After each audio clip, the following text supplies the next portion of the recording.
Salam teman-teman mahasiswa, saya Suci Adi Ramdhani dan saya akan membahas tentang ruang lingkup metode penelitian sosial keagamaan.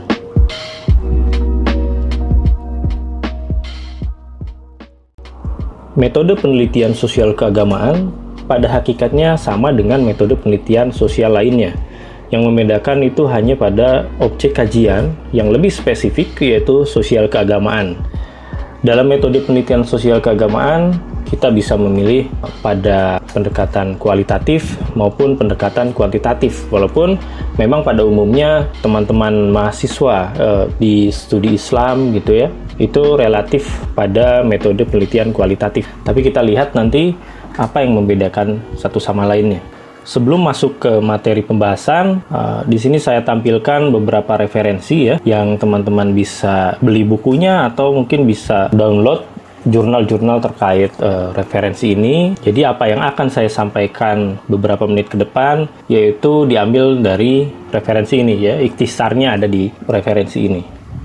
Berbicara tentang penelitian, terkadang kita fokus ya, hanya fokus pada sisi teknisnya, tanpa tahu kita esensi dari penelitian itu apa. Oleh karena itu, di sini saya coba sampaikan penelitian itu apa ya, secara esensial dan pentingnya penelitian, serta ya tujuan dari penelitian itu seperti apa.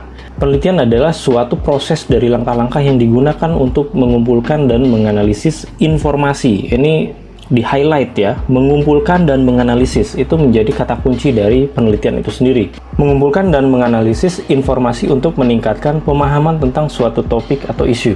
Yang dibahas itu topiknya, tapi caranya itu dengan mengumpulkan dan menganalisanya ya. Prosesnya, singkatnya ada 3 poin sebenarnya penelitian itu. Hanya 3. Mengajukan pertanyaan, artinya dari isu yang mau kita angkat, ya, apa sih yang ingin kita tahu ya. Pertanyaan seperti apa yang ingin kita tahu? Biasanya dideskripsikan dalam suatu bentuk pertanyaan ya, yang kita kenal dengan rumusan masalah misalnya. Nah, di situ kan kita hasil merumuskan suatu masalah, lalu muncullah pertanyaan ya, untuk dikumpulkan data atau informasinya, lalu kita analisa melalui kerangka pemikiran yang ilmiah gitu. Yang kedua yaitu mengumpulkan data untuk menjawab pertanyaan tersebut. Bagaimana kita ingin mencapai suatu pemahaman terhadap apa yang kita tanyakan jika kita tidak punya informasi ya. Jika kita tidak mengumpulkan informasi-informasi dari luar sana sesuai dengan kajiannya, kita tidak akan sampai pada tahap memahami ya, sesuatu itu gitu ya, objek yang dikaji. Jika kita tidak mengumpulkan data, maka oleh karena itu selain kita mempertanyakan apa yang ingin kita cari ya melalui proposal ya, dalam outputnya kan proposal ya, mengajukan pertanyaan itu. Lalu setelah kita jadi proposalnya, kita kumpulkan data-data yang terkait yang kita butuhkan sampai kita bisa ya menganalisa temuan-temuan tersebut. Setelah kita kumpulkan, dianalisa, ya akhirnya poin ketiga yaitu menyajikan jawaban untuk pertanyaan tersebut. Penyajiannya, outputnya ada baik dalam bentuk jurnal, skripsi, tesis, atau bahkan karya seperti buku ya. Itu kan kalau dalam ilmu sosial tentu harus ada tahap-tahap penelitian terlebih dahulu. Nah, itulah sebenarnya 3 kerangka ya, 3 outline lah. Proses penelitian itu sebenarnya 3 itu ya. Nah, setelah mengetahui apa itu penelitian ya, hakikatnya seperti apa, proses ringkasannya seperti apa, maka selanjutnya kita harus mengetahui tujuan kita melakukan penelitian itu apa.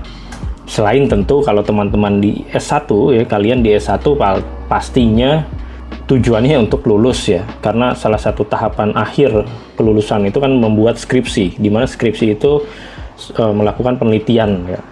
Tapi tujuan dari penelitian itu sendiri apa? Yaitu saya membagi menjadi 2. Yang pertama, penelitian menambah pengetahuan, yaitu memberikan kontribusi dalam bentuk informasi baru. Jadi harus menambah pengetahuan. Penelitian itu esensinya tidak mengulang informasi yang sudah ada.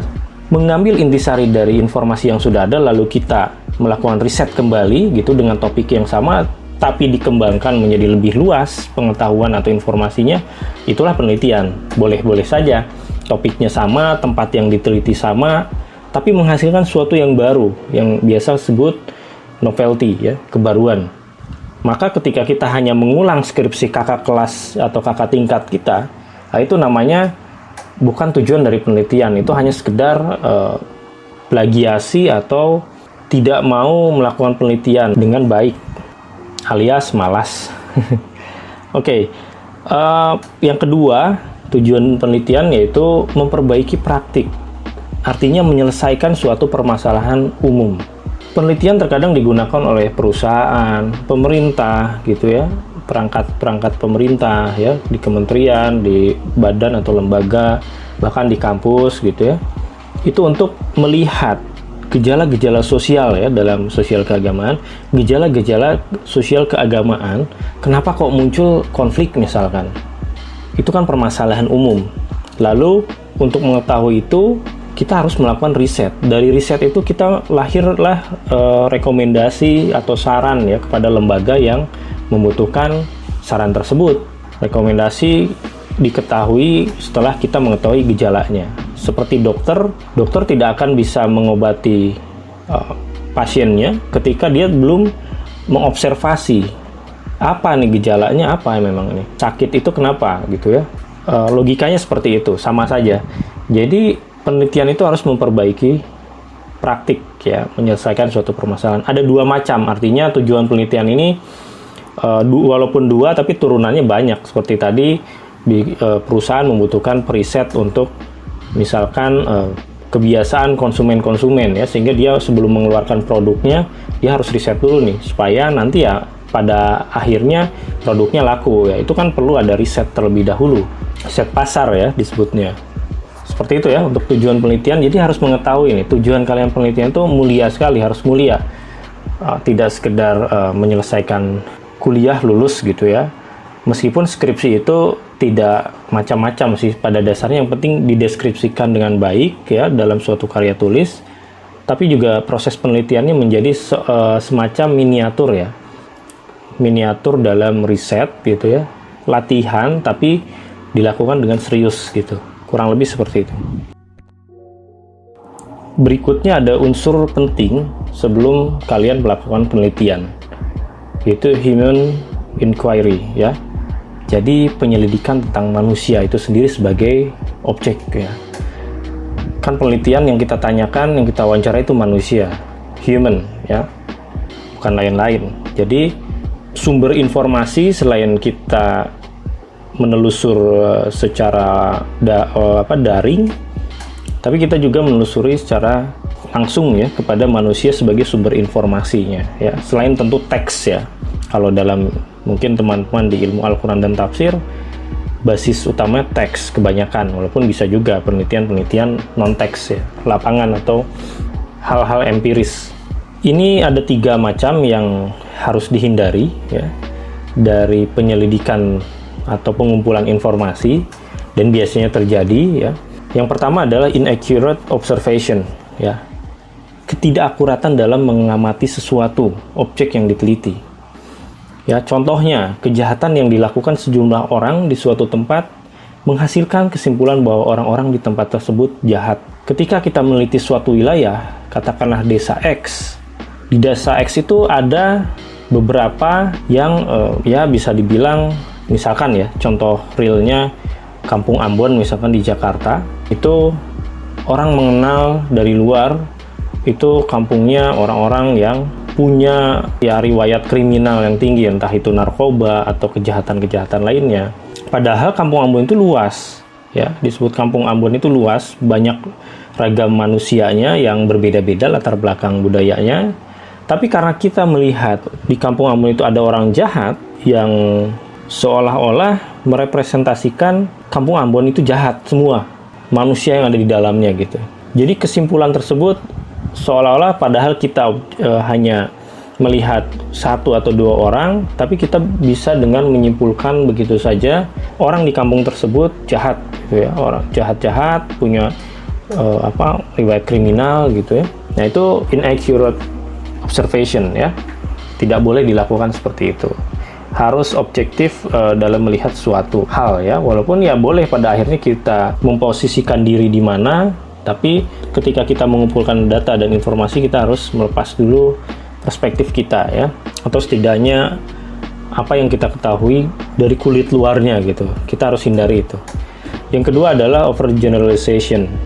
Jadi mengeneralisasi secara berlebihan ya. Contohnya wawancara yang dilakukan dengan beberapa orang dijadikan acuan untuk menggambarkan kondisi keseluruhan orang. Contoh misalkan ada suatu tokoh agama di pesantren ABC misalkan ya, yang kita wawancara itu hanya tokoh yang tadi kita sebutkan di pesantren ABC gitu ya.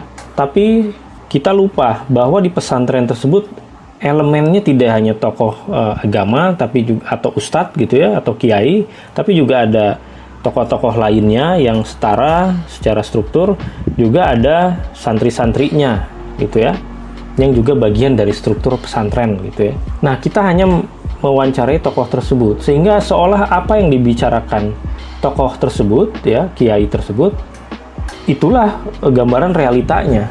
Nah, ini yang harus dihindari karena namanya riset, apalagi kualitatif, itu harus melakukan validasi data dengan cara mewawancari orang yang setara statusnya, dalam hal ini misalkan kiai lain yang ada di situ, juga tokoh-tokoh lain bisa, lalu juga santrinya, ketika kita menanyakan topik yang sama gitu.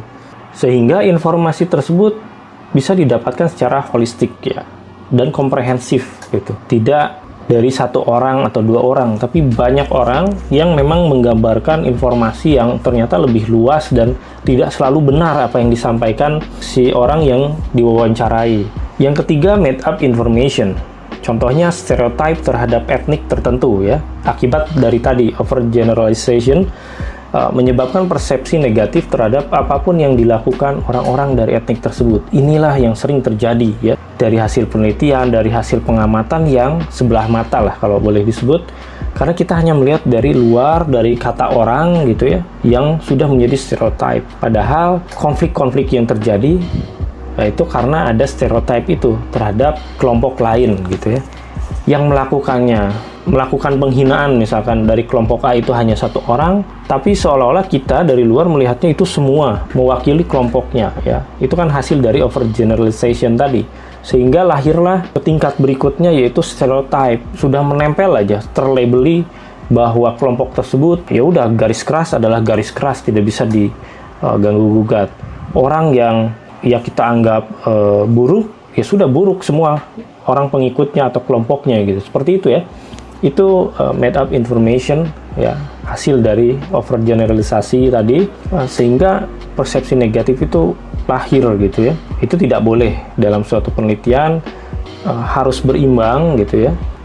Namanya penelitian lapangan, penelitian sosial keagamaan yang basisnya empirik, yaitu mau tidak mau kita harus mendengarkan dulu apa yang terjadi di lapangan gitu ya, di wilayah atau lokus penelitian kita. Jadi itulah beberapa dasar yang sebenarnya harus kita pahami mengenai penelitian itu sendiri ya, terlepas dari penelitian apapun, terlebih pada penelitian sosial keagamaan ya. Maka kita harusnya paham koridor-koridor dalam penelitian yang tadi sedikit saya jelaskan. Nah, selanjutnya ya ini ada sedikit dokumentasi ya, supaya memperjelas bagaimana penelitian lapangan itu banyak sekali tantangannya, tapi di sisi lain juga sangat mengasihkan bagi kita yang suka berpetualang gitu ya, mencari hal-hal baru, mencari informasi baru, bahkan berinteraksi dengan orang-orang yang belum pernah kita bertemu, bahkan latar belakang budayanya berbeda gitu ya. Ini saya ambil di Nias Barat pada tahun 2016 ketika riset etnografi kesehatan.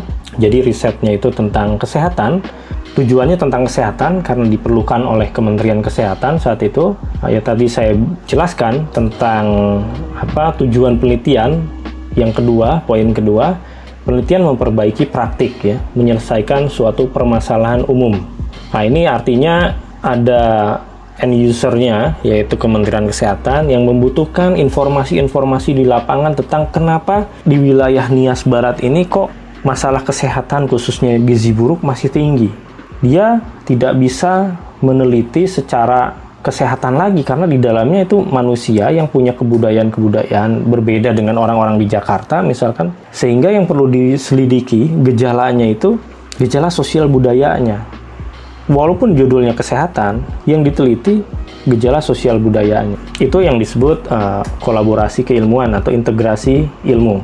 Sehingga saya teliti kebiasaan-kebiasaan mereka, cara hidup mereka, khas antropologi ya, atau khas etnografi, menggambarkan kebudayaannya, dan akhirnya ternyata ada relevansi dari kebiasaan-kebiasaan hidupnya terhadap aspek kesehatan yang tadi. Kenapa gizi buruk itu cukup tinggi di Nias Barat ya. Oke, intinya seperti itu. Artinya masalahnya tentang masalah keagamaan memang. Tapi ternyata masalah keagamaan itu bukan masalah bagaimana teks sucinya yaitu Al-Qur'an itu ada kesalahan. Kan dari dulu teks Al-Qur'an itu sama, baik setelah ditranslate ke bahasa Indonesia, bahasa Sunda, bahasa lain-lain di luar sana, sama semua. Tapi ternyata ketika sampai pada manusia, wahyunya turun dari Allah, disampaikan oleh Nabi gitu ya, dan pengikutnya akhirnya berdiaspora ya, menyebar dan sampai sekarang Al-Qur'an bisa ada di Nusantara ini. Lalu ketika berpindah, berdiaspora, menyampaikan ayat suci tersebut, penafsiran orang itu ternyata berbeda-beda. Artinya, yang namanya penafsiran itu akan kaitannya dengan perspektif seseorang atau suatu kelompok. Perspektif seseorang atau suatu kelompok itu didasarkan pada bagaimana pengalaman hidupnya atau trajektori hidupnya. Dari mulai lahir, lalu beranjak dewasa, menginternalisasi apa yang orang tuanya bilang, baik dan benar itu seperti apa, lalu disekolahkan, di sekolah juga mendapat informasi yang kita internalisasi dalam diri ini, sampai akhirnya misalkan teman-teman mahasiswa juga sampai sekarang sudah mendapatkan ilmu dan pengetahuan yang baru. Itu kan cara hidup manusia ya. Artinya kebudayaan itu mempengaruhi bagaimana seorang atau sekelompok orang. Ya wajar saja ketika bahkan di Indonesia sendiri banyak sekali penafsiran-penafsiran terhadap teks yang berbeda satu sama lain. Jadi ketika wahyu sudah nyampe ke aspek kemanusiaan ya, aspek manusianya, maka itulah yang menjadi ranah sosial budaya di dalam suatu penelitian. Sama seperti tadi analogi riset kesehatan, tapi kok yang diteliti sosial budaya, ya karena isinya manusia. Yang namanya manusia itu tidak lepas dari pandangan hidup, dari perspektif yang salah satunya dilahirkan dari latar belakang kebudayaan orang tersebut, gitu ya.